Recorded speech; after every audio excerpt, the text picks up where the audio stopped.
You know who the Quakers are? The crackers? They are, technically. Technically, yes. Inconsistent.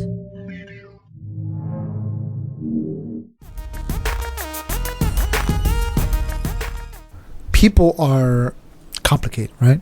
Nobody, or at least back in the day. Nowadays, people follow trends. Back in the day, people were more particular, right? And we don't have to look that far back. If you look at Nixon's time, you had Democrats that voted Republicans and Republicans that voted Democrats. Then you had Democrats and Republicans working together to get things done. Even that time, and it wasn't until Clinton came around where he was like a new phase of president, right? Like we entered a new. Clinton was kind of like JFK was when he showed up. He changed the scene, right? Clinton showed up wearing his sunglasses, playing the saxophone on our Arsenio Hall. We were like, this is a different kind of president. You know what I'm saying? Young, hip. Yeah. President that's with it. He brought us into a new era of presidency, right? Yeah, I would agree. So back in the day, these founding fathers... Obama brought the race one. Yeah. He's half white, right? The first half white president we have had. That's a great way of putting it. Yeah. Go ahead. So when they first started this country, they were very particular because they left. Who's they? The founding fathers, the original, the OGs. Daddies. Yeah. Okay. They were born into a place where they were kind of like the way imagine Puerto Rico is right now. Like a commonwealth. Oh. Where it's like we have America over us. They had Britain over them. So the overlords. And even right now, we're not going to get into that topic, but even now America's doing stuff to Puerto Rico that's disadvantaging Puerto Rico. Overlords, right. Back in the day, the Britain did that to America, and America was like, enough is enough. We're done. We're done. We're going to start a revolution. We're not taking it in the butt anymore. We're done. Got it. They had 13 colonies. I would hate to live in that time. Go ahead. Absolutely. No bathroom. Crazy. Oh, God. They had the 13 colonies that were run by Britain. Their rules, their governance. Those are their states. Their states, not America. They established rule of law. Yeah. And so when Britain brought slaves to work in the country. Yeah. And, America, what is it? Columbus came in one year. This is part of the song. Do you know the song? Let's do it. You know the rhyme? Ready? Good. Columbus sailed the ocean blue in 1492. We all know this from school, right? So, we're talking about around that time, maybe 15 to 17, right? So we're talking about, what's this, like 200 years minimum? Probably a little less. Probably less, that they brought slaves. Whether it be Britain or Spain or Portugal or France, they all bought slaves. So America, when America was founded, when they finally separated from Britain and fought this war, they inherited this slavery issue. This is ours. Yeah, they came in with this. They're like, all right, now that it's over, what are we going to do now? Now we make the rules, So when the founding fathers, remember, these are just kids in their 20s. That look like old-ass men. Yeah, because they want to wear white wigs. For some reason, it was cool. What was that about? Bro, they still do that in England. Really? The judges. Yeah, when the judges. They wear white wigs, yeah. We should bring that back. We should get white wigs. Not in the summer. Go ahead. We should get white wigs for an episode. So, these guys, the kids even, sitting in a room, trying to be like, all right, what would be... It's kind of like what we do sometimes. We're like, all right, what if...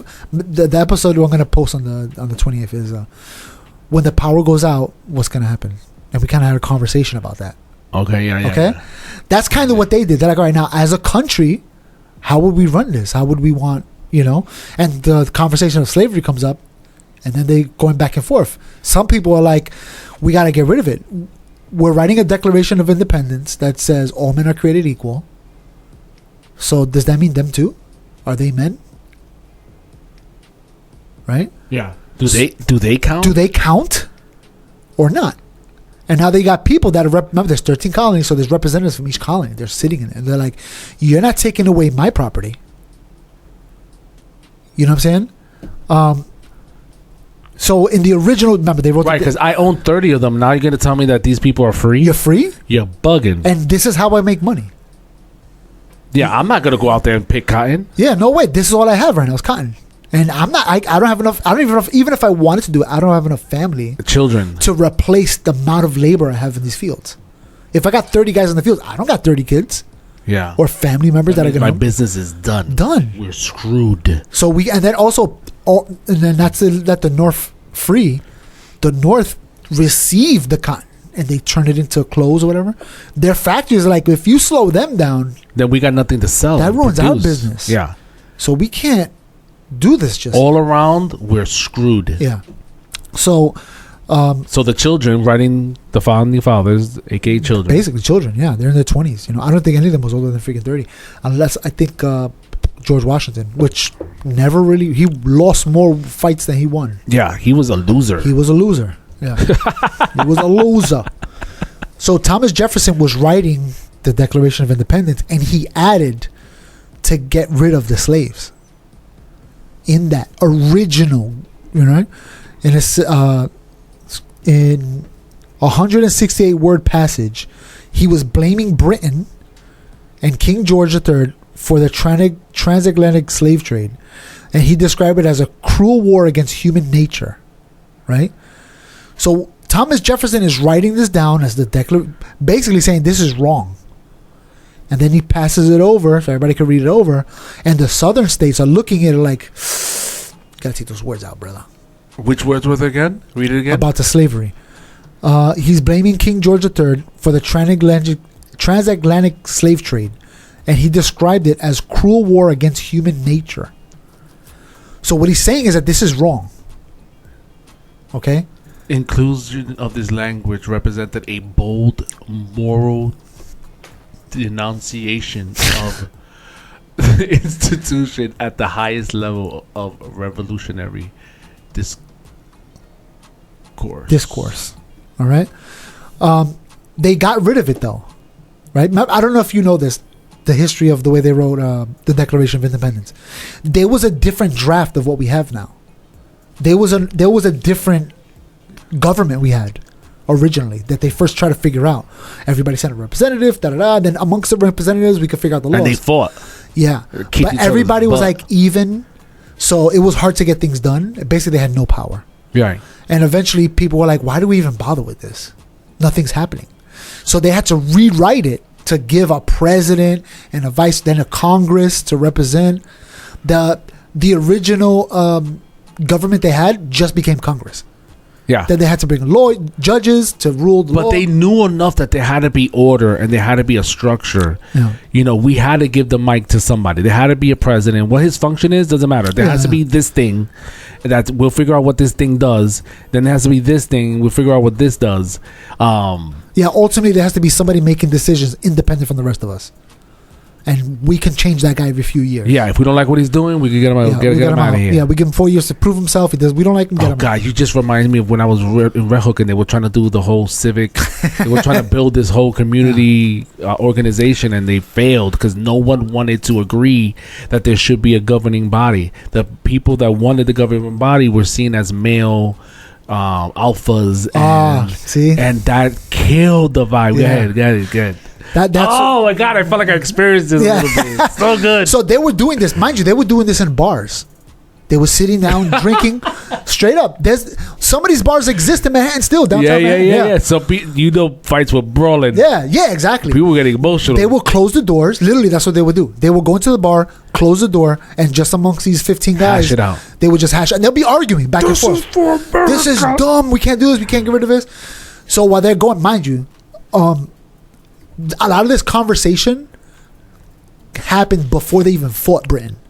When they were still trying to figure out, plotting. Can we do this? Yeah. If we could do this, this is what it would look like. And the southern states were like, we'll help, but you can't get rid of it. We have to keep this. Yeah.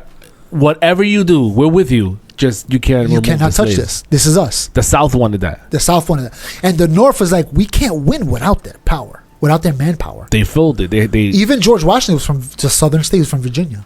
Not that they folded, but they saw that there's a conflict. If we're gonna say all men are created equal, there's a conflict because we're kind of like contradicting ourselves in this draft. Yeah, you don't want to start off on a bad foot. No. But even within this writing, or within this planning, they actually added that all men are created equal was just like let me throw that in to see if it passes. And it did. And I guess they didn't notice that. Or maybe in their heads they thought, yeah, they're not men, they're animals. Right. That's so exactly that's what okay, it was. let it go. Yeah. But the person writing it was like, this is gonna be Not only are they animals, but women are not men. So we don't even need that. Doesn't yeah. So when Thomas Jefferson added that in, and I think I'm trying to remember where I read it at. But he added that in knowing that later on in the future, a court or a lawyer or a president will look back and be like, we need to use this text to get them free. He said it almost like a lighting the fuse and just pushing it. Yeah, exactly. He was like, "Oh, this is for later. This is somebody else's." He goes, battle. "I might not be able to do this, but I can set up the next guy." Well, yeah, somebody's gonna notice that this is. Because even Thomas Jefferson, he had conflicts, and a lot of these guys, these founding fathers, almost all of them owned slaves. Okay, Alexander Hamilton never owned a slave, but he married into a family that had slaves. George Washington. George Washington is interesting. He's one of the ones I read the most about. He had slaves. He didn't want them. No, he wanted them. Oh, check it out. He wanted them. Then he married a widow that her husband died and she got the slaves. And then they married. They had kids. Now he's starting to have this Revolutionary War conversation, and they're talking about having freedom. And in that time, his mind is like, what about these guys? What about them? You know? And his ideas of freedom and liberty was changing his thoughts on slavery. And then eventually he won the war, and he's like, how can I get rid of this slavery thing without dividing the country? And he couldn't do it. He was like, that's not going to fall on me. Somebody in the future is going to take care of it. But what I could do is free my slaves. As a president, obviously he couldn't do that. That was the worst thing he could do to those people. But go ahead. Yeah. So as president, he felt like he couldn't do it. So what he did was he said, on my will, this is what he did. He changed from collecting cotton, which is a very labor-intensive job, to tobacco, which is a little bit easier. So he's like, I'm going to give them more time for themselves. And then he gave each of them like a little space of land on his property. You have your own farm. Grow whatever you want. Build your own house, whatever you want. He even gave some of them guns. He's like, go hunting. Catch food. Hell no. Yeah. Because he was like, I want to give them much freedom. And then what he did was he was like, the kids, let's teach them how to read. Oh, no. Let's teach them how to read. You raising Obamas? Yeah. You raising little Obamas? So he's trying to like set them up. Because when the day comes, and the ones that were old or injured, he made sure they were taken care of. Would you have been a good slave owner? I think so. I don't think so. I think so. I see your child right here. Yeah. He's working. Look at him for free. Yeah. So he's setting up this process, and then he says, "What about my wife? She's gonna be an old woman, alone with all these free slaves." Yeah. So he's like, when she dies, I want everybody to be set free. So that's what he put in his will. In his will is when I die. She must be like, I lost all my slaves. No. So then what happens is he dies. Then now mind you, she's in a house. And everybody in the field is looking at us like, if she dies, we're free. With their guns. With their guns. Like, if she dies. I sense a plot here. Meanwhile, she's an old lady. She's barely, she's like you know. This mother. But what she did was she decided to free them. Hell yeah, okay? You do. Within a year of George Washington dying, she was like, I'm just going to free them all. Done. And maybe one or two will stay and take care of my ass. But this is the problem. Uh-oh. He had his slaves and she had her slaves, right? Oh, not his and hers. They've been living together for a long time, so they had babies with each other. Wait, right? The slaves? The slaves, right? Oh, obviously. Now, when she dies, her kids from the other marriage came was like, that's our property now. We inherit that. She can't free them. They belong to us. So wait, the slaves is owning the slaves? No, the George Washington's wife's kids. Oh, the damn grandchildren. They came in and like, those are ours. You can't free them. They belong to us. So George Washington's slaves were free. Her slaves went to the grandchildren, but the problem is they had kids with other slaves. So now you're splitting up families. Oh, hell no. Yeah. And they have guns still. Yeah. But I mean, that's just a side story about like, you know, there's way more. Like George Washington, the founding, first of all, the founding fathers altogether are interesting because all of them started off with slavery And then as the years go by, you can see in private letters they're writing to like wives and friends. They're like, I don't know how I feel about this. Wow. I don't like the way this looks. This is not right. I guess because they get, you talk to them. They're working in your field. Right, because the whole concept of us gaining our freedom from this overlord that was butt hurting us, and now we get this sense of freedom, and now we're sort of doing the same thing to these people. After a while, morality kicks in. Yeah. And then George Washington wrote this. He wrote, I tremble for my country when I reflect that God is just, that his justice cannot sleep forever. So what he's saying is, if God is just, I'm scared because of what we're doing to these people. Yeah. So we're bound to pay for this as a country. If God is fair, then God is fair enough to see that what we're doing isn't fair. Yeah. And I'm in trouble. During the American Revolution, Thomas Jefferson was actively involved in the legislative efforts to curb slavery, drafting a Virginia law in 1778 that prohibited the importation of enslaved Africans and proposing a 1784 ordinance that it would have banned slavery in the Northwest Territories. So basically what he's saying is this. No more bringing slaves from Africa. Done. Cut that off as a country. You're on the same document? No. Yeah. Oh, you are. Oh, maybe. I don't know. Yeah. You should be. We should be. So what he's saying is when you bring the slave, I don't want slaves coming into America anymore. I'm not saying we got to get rid of all the slaves. I'm just saying we're not importing anymore. We're done. Okay? And then what he's saying, this new territory that we're taking over in the new territories that we're taking over in Ohio, and I forget what other states are up there. None of them are going to be allowed to have slaves. So these new people, these new states that came in, we don't want them to have slaves. But we're not touching the South. You guys do what you do. These new guys, we're not going to allow them to have slavery anymore. So he's already causing like a division. Even before they die, they're already forcing a division there. So we have free slaves states and we have slave states. Okay? And most of the free slave states were in the North. The free ones are in the North, yeah. All of them. But not to say that all the northern territories didn't have slaves. Some of them did. Yeah. But there were more free ones up there. So this is why the North is revered as the good guys. The good guys. America. But meanwhile, they still had slaves, a vast majority of them, number one. And number two, those that did saw it as a gain of profit. This is our livelihood, right? And now remember, Thomas Jefferson was writing this, saying we got to stop importing slaves. And I know I wrote it somewhere, but basically what they did was when they first started the Declaration of Independence, actually still in the Declaration of Independence today, saying that we're going to stop importing slaves in 1805 or something weird like that. Like 20 years in the future.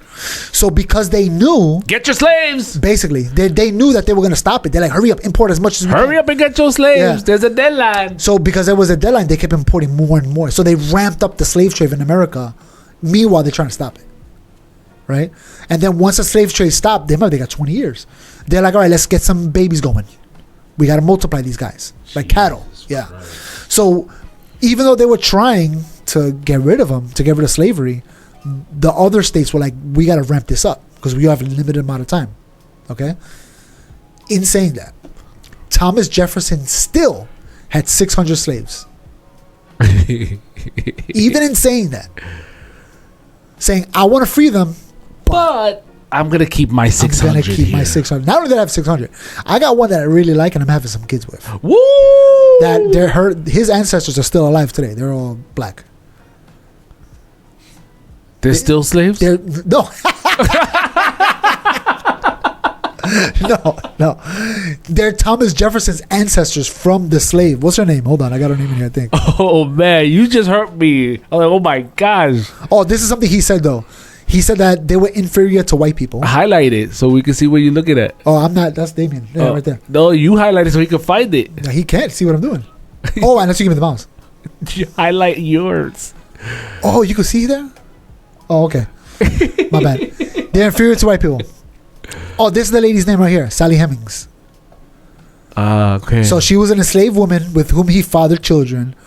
It's a devastating personal example of the hypocrisy of man who wrote about the universal liberty while holding others in bondage. What a hypocrisy. Yeah. Again, Nah. Dude, wait, hold on. What was that? Are we gonna say at least he started this process? The fine At line. minimum, he did something that was like, all right, you started something that other people weren't gonna do. You know what I'm saying? You were being the guy that was different. So do you weigh heavy on the fact that he had them, or do you lean on the fact that he paved the way or opened the conversation to freeing them? Yeah. Where do you lean? I mean, Are you going to remember him for holding the 600 and getting one look? Yeah. Or well, that's what I'm saying. People are complicated. people are complicated. You know, because But you still can't negate the fact that he opened the door for later on others to be able to take it further. Yeah. He still started the process. It sucks, right? It's like you don't want to give him credit. Yeah, but you don't want to. But you don't want to. But it's like. But also, you don't have to say he's a good guy. But you also can't say he's a bad guy. Yeah, he was a man of. He was a man at the time. How about you just say what it is and let the individual decide? Yeah. Yeah. There you go. Like, what do you think? Was he a good guy or bad guy? You can't pick both. Yeah. Yeah. I think he was a complicated person like everybody else. You see, that was a bisexual answer, bro. Yeah. It gotta be either one or the other. I'm gonna go with. You see, that's the whole analogy of if you have a cup of water and there's a speck of dirt, is the water clean or is the water dirty? Yeah. I guess he's dirty. Dirty mother. That's what he is. So then George Washington, remember they're fighting the Revolutionary War. During the Revolutionary War, France comes to America and is like, yo, we don't like the British either. And we'll give you a statue. We can help you guys. Yeah. We can help you guys. Fight. That was a French. Yeah, that was a French. So there's a guy, Marquis de Lafayette. Lafayette. High school. Exactly. A lot of things, especially in the East Coast, is named after him because he helped fight for the Revolutionary War. He's the one that made sure France sent ships over to help fight the British. They had ships in the middle of the ocean, so when the British were coming, they were like fighting them off. Bang, bang. Yeah. So front line. Lafayette was very much opposed to slavery.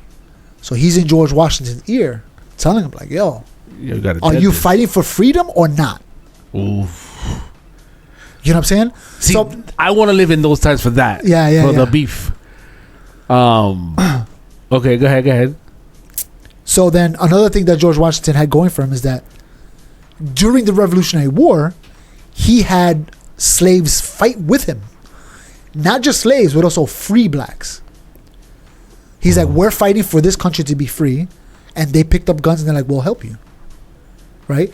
At the time, Britain, the King George or whatever, set out information. Remember, they have soldiers in America. Yeah. This was their country. Ooh. So they have soldiers all over the place.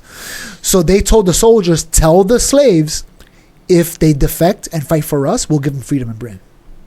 Oh. Yeah. Good moves. Yeah, exactly. Good move. Good move. But a lot of them still sided with America. You know, so it said an estimated 5,000 African American soldiers, both free and enslaved, fought for the Continental Army under George Washington's command. And there was a letter that George Washington wrote, and I believe it was to his wife. And this is one of the things he wrote. He said that he liked to see a plan adopted for the abolishment of slavery by gradual legislative process. What the hell was that? Farted? Yeah. Sorry, so people. what he's saying is that I want to see the abolishment of slavery little by little. Because if you just cut it, problems. All hell's going to break loose. But we can do it slowly, just like you boil the frog. Right? You ever heard about that? When you're boiling the frog? No. What happens when you boil the frog? The frog's cold-blooded, obviously. So he takes the temperature of the environment around him. But if you put the hot up little by little by little by little, he just chilling. He don't jump out. He kind of just chills in the water until the point where it's boiling. And by that point, it's too late. He doesn't even know he's being boiled. He just dies. Oh. So that's what he's saying. There's a process. You go little by little, and eventually we get the frog dinner. You know what I'm saying? You ever had frog? I think in Bessel we had it. Frog legs one time. What? Yeah. I don't remember that. I had frogs in the second grade. We went to Chinatown, and she didn't tell us. Who's she? The teacher. That is abuse. And those frog legs were delicious and golden. Go ahead. Then you got Benjamin Franklin, right? A lot of people confuse Thomas Jefferson and Benjamin Franklin. Why? Thomas Jefferson was a president. Benjamin Franklin was not a president. Actually, during the war, Benjamin Franklin went to Europe as an ambassador to America to try to recruit. Yo, we need help. We need help. Let me send some money. Let me send some troops. So Benjamin Franklin was actually a big help in the Revolutionary War, even though he wasn't. But here. Thomas Jefferson? He was just here. He was just a guy. He was just a guy. Benjamin Franklin owned slaves, blah, blah, blah. In the beginning, he even wrote letters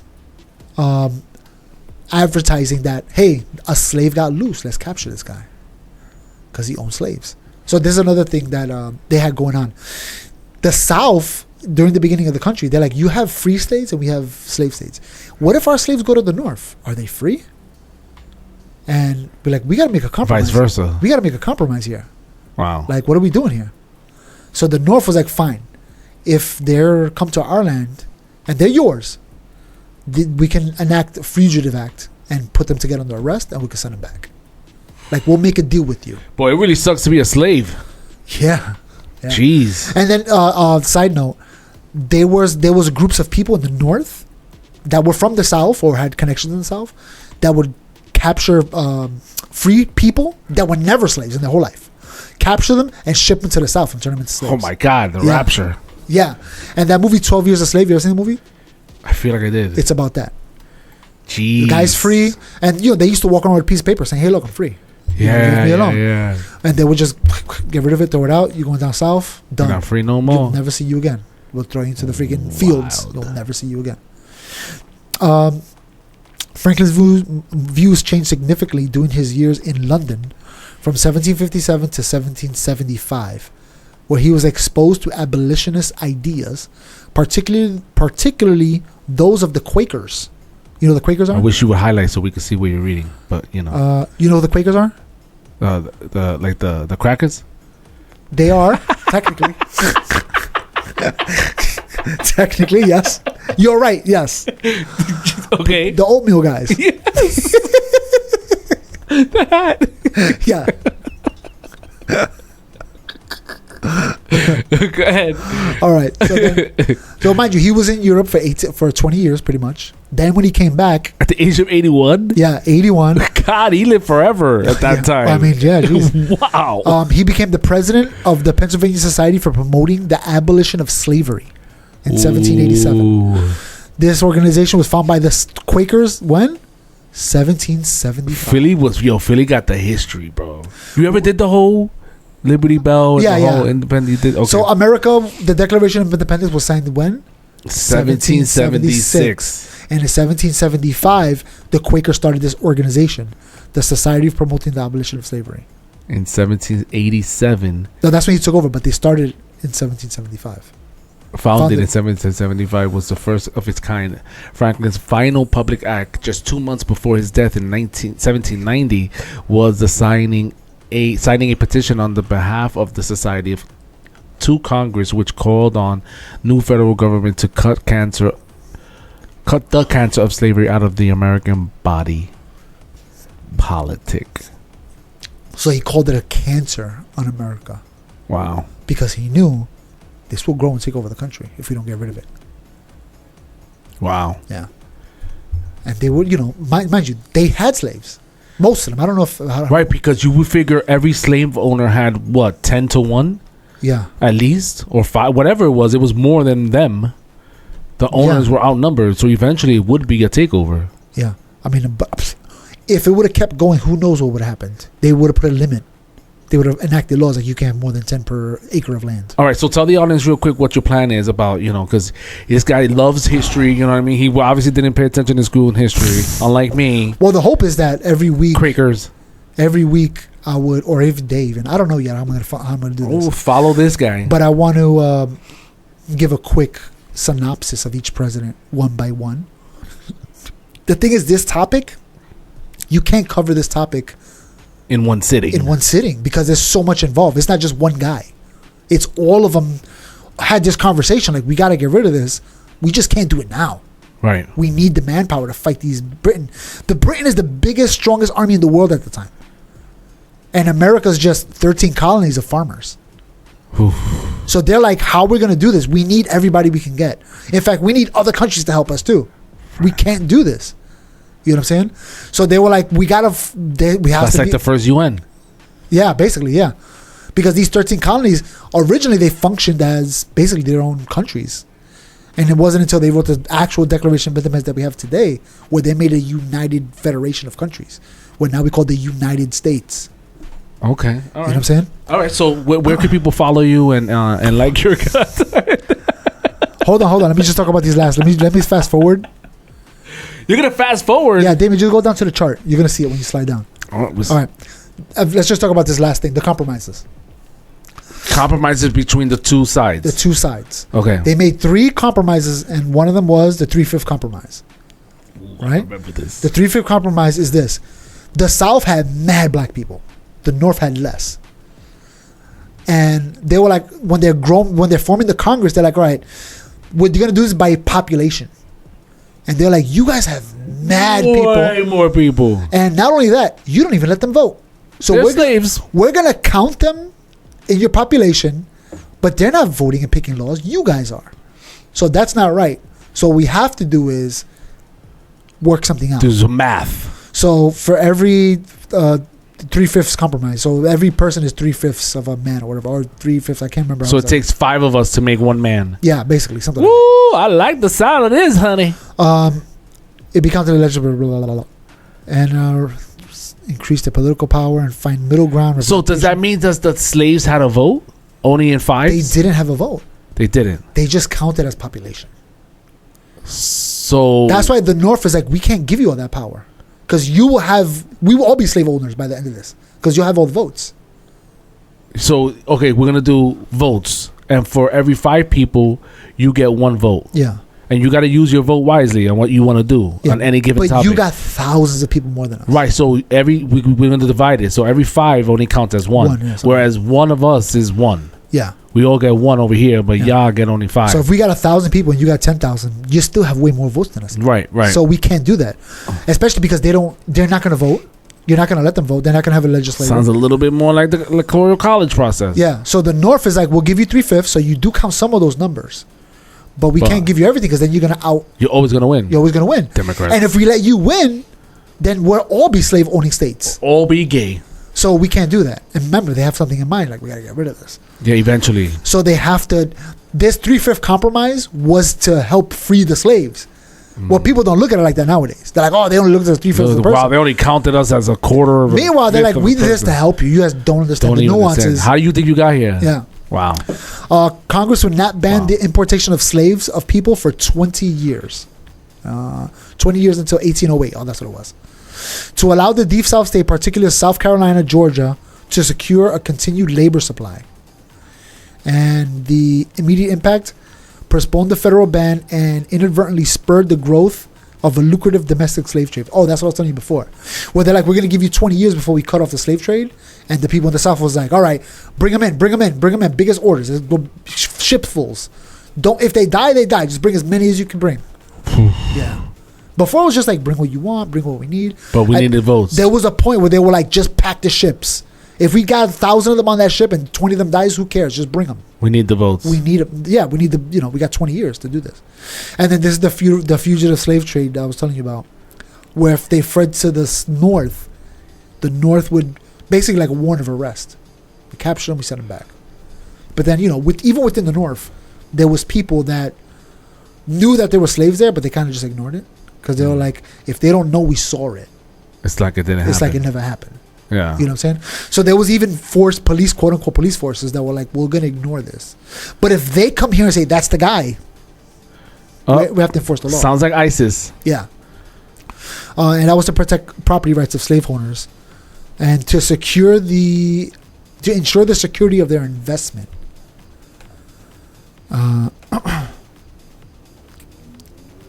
Yeah. But, I mean, there's so much more. There's so much more I could talk about this. But when we look at America, people think, oh, it's a racist country. Yes and no. Again, just like everybody else, it's very complicated. Yes to the no? Yes and no. And no. Yeah, because yes, we had slaves. But we didn't make that problem. We inherited that problem. And then we started the process immediately to get rid of that problem. You know what I'm saying? We had it by default. We didn't start this way. Like, we didn't want this to be like this. We inherited this from Britain, and then as soon as we gained power, we put words in law to get rid of it eventually. You know what I'm saying? Even that thing with the 20-year, we're setting a time limit. Yeah. You know what I'm saying? Because we know eventually, little by little. And there's a guy... So as much as you could hate some of these founding fathers, we could at least acknowledge that, yes, they did bad, but they paved the way for a revolution to occur, a change in the system to occur. Yeah. There's a I think he was a slave and got free. His name is Frederick Douglass. He referred back. There was a 4th of July event that they asked him to speak in, and he mentioned that in the 4th of July event, all men are created equal. Oof. He mentioned it in his speech. I'm starting some shit. Yeah, and that reflects on Thomas Jefferson writing it. Like, somebody's going to use this one day. He was the guy. And Frederick Douglass picked it up. He figured it out. He used it, yeah. Damn. So, America's complicated. You know what I'm saying? Like, in its complication, there's some dirt, there's some bad times, there's some bad stories, bad acts, bad deeds. But had it not been for those things, where would we have been? Because they could have just kept going and not mentioned these things, not added to all men are created equal. Bro, who would have known? We'd be there right now. We'd be there. We would be slaves. Yeah, they would do a blood test on everybody, especially with DNA. They would know. Oh my gosh! They're like, "I'm gonna check you out." I'm like, no podcast for you guys. Yeah. Remember, because was like there was a one drip rule. You heard of that? One drip. One drop rule. One drop. Oh, yeah, one drop. Meaning, like, if your grandmother was black, that's it. You're black. You're dirty. We don't care what you look like, Obama. Well, all right. So we're gonna go into. I think this is a perfect segment into like a commercial about this whole entire thing. So we're gonna leave it right here. Hope you guys enjoy.